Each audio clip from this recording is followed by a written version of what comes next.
State legitimacy and the criteria for statehood. While the political relevance of the recognition of states is beyond doubt, the rules of law which apply to this aspect remain uncertain. Is that the Palestine, Taiwan, Hong Kong, and Tibet are states? If not, what is their status? What is the legitimacy of a state and what is the criteria for the statehood? And who will grant it? What is the status of Libya, Yemen, Somalia, and Syria at present? What are the rights and duties of a state? Apparently, there's no precise answers for those questions due to the level of understanding, complexity, and the ambiguousness of those issues. So this attempt is to clarify state legitimacy and the criteria for statehood with a legal basis. Evolution of the state system. Three different waves that took a role in the establishment of more than 200 new states in the world with independence, breaking away from the ancient system of monarchs and empires. First wave was the World War One, then the World War Two, and finally the third wave was the expiration of Cold War era and the collapse of USSR. Modern state system in the world roots back to the Westphalian peace treaties of 1648, which has ended the religious wars in Europe and given a recognition for a nation state. A nation is a large group of people who inhabit a specific territory and are connected by history, culture, or maybe another community. A nation state is a type of a state that conjoins the political entity of a state to the cultural entity of a nation.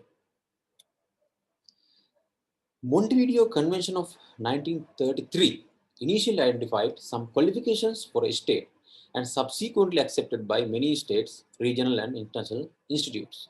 Accordingly, the qualifications for states are defined territory, a permanent population, effective government, capacity to enter into international relations with the others.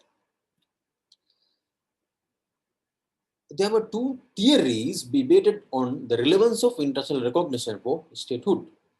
The first theory was the declarative theory. Accordingly, a state is a person in international law if it meets the Montevideo criteria. But there are some failures. In contrast, constitutive theory explains that a state as a subject of international law only if it recognized as sovereign by the other states, in addition to the Montevideo criteria. Admission as a member to the United Nations organization recognizes a new state as a part of the globally organized community by the way of cooperation. The process of enrolling a new member is as shown on the screen. The significant thing is the veto power of the permanent members of UN Security Council.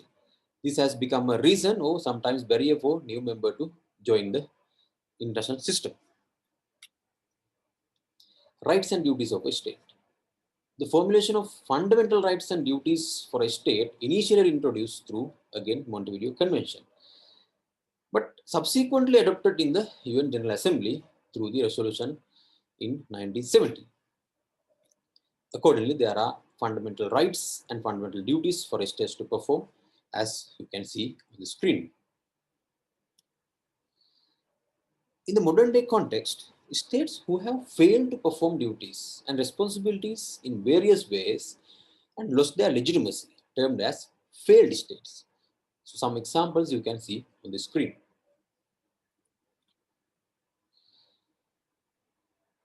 Some important understandings. Only states can become members of the UN organization and subjects of the International Court of Justice too. Consent of the relevant state party is required to proceed a case in the ICJ, and there is no proper law enforcement mechanism against non-compliance also.